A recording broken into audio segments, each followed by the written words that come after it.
حضرت سیدنا ابو ہریرہ رضی اللہ تعالیٰ عنہ ارشاد فرماتے ہیں کہ نبی کریم صلی اللہ علیہ وسلم نے ارشاد فرمایا 7 آدمی ایسے ہیں جنہیں اللہ تعالیٰ قیامت کے دن اپنے عرش کے نیچے سایہ دے گا، جبکہ اس کے عرش کے سایہ کے سوا اور کوئی سایہ نہیں ہوگا۔ حضرت سیدنا ابو ہریرہ رضی اللہ تعالیٰ عنہ فرماتے ہیں کہ قیامت والے دن نبی کریم صلی اللہ علیہ وسلم نے فرمایا کہ قیامت والے دن اللہ تبارک و تعالیٰ کے عرش کے سوا کوئی ایسی جگہ نہیں ہوگی کہ جہاں سایہ ہو، اور اگر سایہ ہے تو وہ اللہ تبارک و تعالیٰ کے عرش کے نیچے سایہ، اور کہیں سایہ نہیں ملے گا۔ اور اس کے سایہ کے نیچے کون ہوں گے؟ وہ نبی کریم صلی اللہ علیہ وسلم نے ارشاد فرمایا کہ 7 آدمی ایسے ہیں جنہیں اللہ تعالیٰ قیامت کے دن اپنے عرش کے سایہ کے نیچے جگہ دے گا، جبکہ اس کے عرش کے سایہ کے سوا اور کوئی سایہ نہیں ہوگا۔ وہ کون آدمی ہے؟ فرمایا کہ عادل حاکم،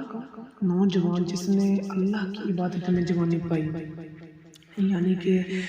ایسا نوجوان، ایسا بندہ جس نے اپنی جوانی کو اللہ تبارک و تعالیٰ کی اطاعت اور رسول صلی اللہ علیہ وسلم کی اطاعت میں گزارا،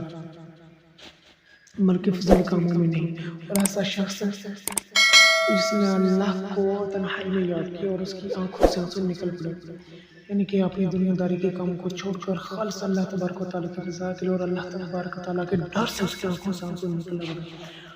اور وہ شخص جس کا دل مسجد میں لگا رہتا ہے، وہ 2 آدمی جو اللہ کے لیے محبت کرتے ہیں، صرف اور صرف اللہ کے لیے، دنیا داری کے لیے نہیں کہ مجھے اس سے اتنا کام ہے تو چلو اس سے دوستی لگا لیتے ہیں، اس لیے نہیں، صرف اور صرف اللہ تبارک و تعالیٰ کی رضا کے لیے۔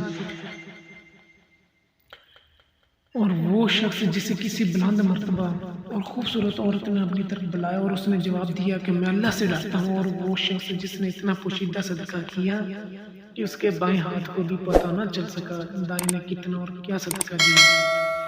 اللہ تبارک و تعالیٰ ہمیں عمل کرنے کی توفیق عطا فرمائے۔